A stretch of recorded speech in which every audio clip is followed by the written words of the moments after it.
right, let's take a look at what we have on our local dailies. On the front page of the Star newspaper, jitters in Musalia camp as job deadline lapses. Jitters in Musalia camp as job deadline lapses. Mudavadi team said to be gasping for breath as midnight Tuesday approaches, and Ruto was to create position within 2 weeks upon his swearing in as president. That is a story here on the front page of the Star. And of course there is that picture of a story building that collapsed yesterday in Kirigiti in Kiambu County, where several people were confirmed dead and others injured. And we are still waiting for a communication from the county government of Kiambu to give an update as far as that is concerned. Family demands justice after son shot 36 times. Another missing, that is the case of Kevin Ombija, who, 24-year-old, the man who was shot 36 times in Utawala on Friday, is now demanding justice, claiming that Obinya's elder brother has also gone missing. So they're asking the police to hasten the investigation as far as that is concerned. President Ruto warns against relief food theft as he flags off aid. He said that he warned government officials against selling or stealing relief food meant for starving Kenyans. He said that the state will work with non-governmental organizations and leaders to ensure food and water resources reaches the most needy Kenyans. He spoke yesterday at State House during the flagging off of that consignment. Supreme Court, why we can't remove IEBC boss Chebukati. That is according to the detailed report which was released yesterday. The detailed ruling by the Supreme Court, which was released yesterday. You can take a look at that story. Is fleshed out there for you on page 6 of the Star newspaper. Border counties set isolation camps as Ebola rises in Uganda. The severe and often fatal illness is caused by the Ebola virus. Now, already the Busia County government has identified an isolation wing at the Alupe Hospital to be ready for any cases confirmed in the area. All we can ask you is to be on the lookout. All right. Petitioner wants the court to quash registration of atheists. Ndisho has sued the Registrar of Societies for allowing the registration of society. Dr. Stephen Ndisho has sued the Registrar of Society for allowing the registration of the atheist in Kenya society. He claims that the registration violates the law. Ndisho argues that the registration of atheist society and continued operations violates the article preamble of the Constitution, which acknowledges the existence of God, hence Kenya being a religious society. All right, a matter of some deep debate there. Anxiety in Mudavadi camp as deadline for job lapses. Mudavadi's influential role in government was part of the pre-election coalition deal signed by principals in the Kenya Kwanza Alliance, Ruto's broad-based winning team. So according to Kenya Kwanza coalition agreement deposited with the registrar of political parties, Ruto was to create that position within 2 weeks upon his swearing in as president. This window lapses midnight on Tuesday, that is today, amid anxiety within Mudavadi camp. And so the politicians who sought anonymity because of the sensitivity of the case so far said that they are gasping for breath. They don't know what next. Exactly. It's also a full page of a story there, what was promised and who is to take which share. Ruto warns against relief food theft as he flags off aid, of course, that is now headed to the hunger-stricken areas. Speaking at State House yesterday, Ruto said that the government has mobilized resources in collaboration with the development partners to distribute food items to vulnerable people. He said that some 3.5 million Kenyans are at risk of starving following acute drought, ravaging parts of northern Kenya and across the country. And finally, Supreme Court, why judges can't remove Chebukati from office. Just a quick one. In their detailed ruling on the petition filed by Azimio leader Raila Odinga, that was dismissed earlier this month, judges of the court also noted that there is no law permitting them to declare the removal of an IEBC chairperson from office. The court noted that it can only dismiss a presidential petition, invalidate a declaration made by the IEBC on the results, and declare the results of a presidential election valid or invalid. So that is not in the purview of the Supreme Court. Jen. Now, to just pick up from that particular point concerning that detailed judgment that was put out yesterday, some details have also been covered here. It's actually at the main read on the front page of the Daily Nation. Here they quoted how Ruto won, considering a few aspects of what the petitioners had fronted at the court: the use of forgeries to dispute election results, failure to prove ballot stuffing claims, and vote recount that reflected the tally by the Electoral Commission, undermined the petition challenging the election of Dr. William Ruto as president. It has been covered in a greater detail here on this particular daily, as well as some of the recommendations that were made by the Supreme Court as a way of moving forward to just address some of these concerns that were highlighted during this process. And one key area that they recommended some changes to be made is in regards to extending the 14-day timeline within which it has to determine the presidential election petition, saying that there is need to extend the limit for purposes of efficient case management, and also to afford the parties that are involved in a presidential petition sufficient time to ventilate their cases. Among many other recommendations that they made, you can grab a copy of the different dailies and get to just read some of these recommendations. Aside from that, still looking at events that happened yesterday, as the Supreme Court issued that detailed judgment, a section of Azimio leaders staged a protest outside the IEBC headquarters here in Nairobi, demanding the reinstatement of sacked Deputy CEO Ruth Kulundu. So they also engaged the police officer. However, they were subdued in under an hour or so, but the scenes continued to the scenes in this particular events that happened yesterday were compared to the infamous tear gas Mondays. Now, this particular protest was intended to be attended by over 150 members of the Azimio coalition, but about 6 of them are the only ones who turned out for this protest. And a few hours after they were subdued, they moved from that particular point to outside an eatery here in Nairobi, where they addressed the media, saying that they gave IEBC 24 hours to reinstate Ms. Kulundu, and threatened the chairman of Fuller Chebukati with unspecified action should they fail to reinstate her as the deputy CEO. So that story has also been covered here. And finally, the other story that has been covered here on the front page of the Daily Nation: Mombasa back in business as port order takes off. So this move comes on the back of President Ruto's directive to return all port operations to the coastal city. It was issued yesterday by the Kenya Airports Authority in a statement to shipping lines, allowing the nomination of cargo in Mombasa. Now, this particular statement did entail all this information, but in brief, it notified the traders that they were free to clear their cargo in Mombasa and use any mode of transport to ferry the cargo from the port of Mombasa to Nairobi and hinterlands. And this goes on to quash the notice that was put in 2018 that banned the transportation of cargo in Mombasa at the Mombasa port, and instituted the compulsory ferrying of cargo via the SGR. So this comes as good news to the trucking industry, especially for those that had a number of trucks. They've gone on to capture some stories of a number of traders who own transporters who own trucks in Mombasa that were laying idle due to this particular compulsory statement, compulsory directive that was put back in 2018 when it comes to the ferrying of cargo from the Mombasa port. So that is basically the front page of the Daily Nation for you this morning. Doreen.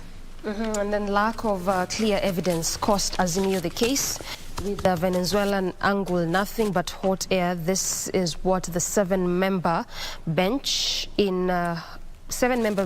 said in their 133-page ruling. Of course, this is just that story that you'll find in every daily today, given the fact that this detailed ruling was delivered yesterday, and also they've equally gone ahead to extensively just cover this. This is from page 4 all the way to 7. Remember, there were 9 issues of determination, and each of these issues covered in great detail.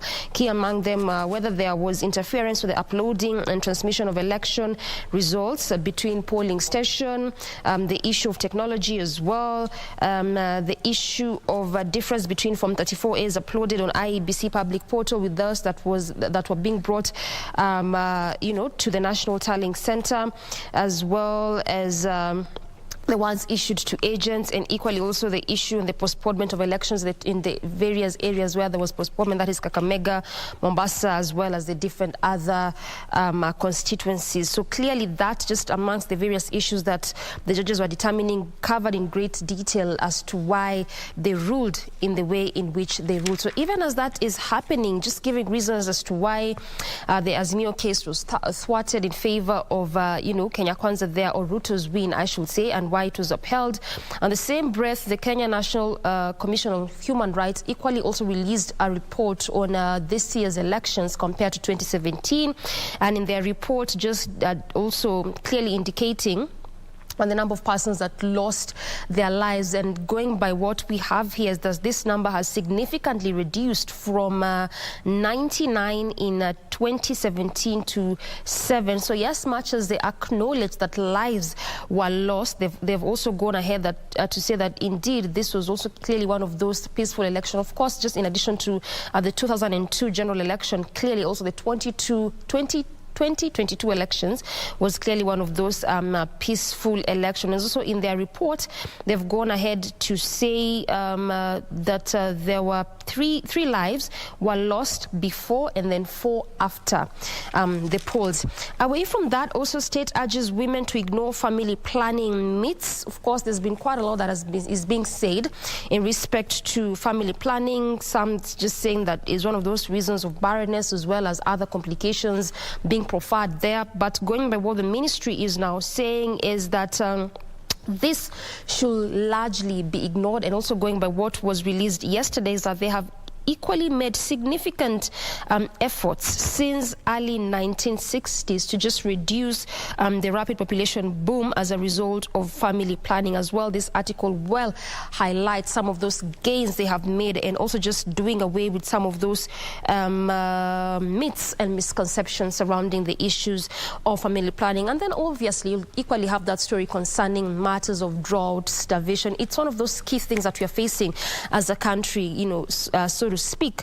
And just going by equally what happened yesterday as the president was flagging off the 24,000 bags of rice, beans, 350 bags of animal feeds. This was taking place yesterday in State House. So as this was happening, some of those governors from the very much affected areas in the northeastern part of the country were there. These are counties of Garissa, Marsabit, Wajir, Meru, Kajiado, Laikipia, Baringo, as well as Turkana. Remember, these are the counties that have been put in the red or in that alarm phase when it comes to these matters of food security. So even as this was happening, the president also tasked the deputy president to oversee the program and has asked to be briefed daily on the responses. This is also in that bid as they come up with long-term solution to curb the matters of drought as well as food security in our country. That's basically what the People Daily is holding for you this Tuesday. Regina. Front page of the Standard, it's all about back to school, as well as the details of the judgment that was made public by the Apex Court yesterday, with the header going, Supreme Court cuts Chebukati powers. Now judges call for reforms of the IBC to avert future election problems. They also call for an extension to time to hear the case, even as they assert the issues raised in the Raila's petition were not weighty enough to overturn the poll's results. Remember, you can get further details of the judgment on our website. So also talk about back to school. A majority of children both in high school as well as primary school, are going back to school for the last term, so to speak, in this year. And I know parents and guardians can't wait for January when the school calendar resumes to normalcy pre-COVID times. So teachers are now calling for school term extension.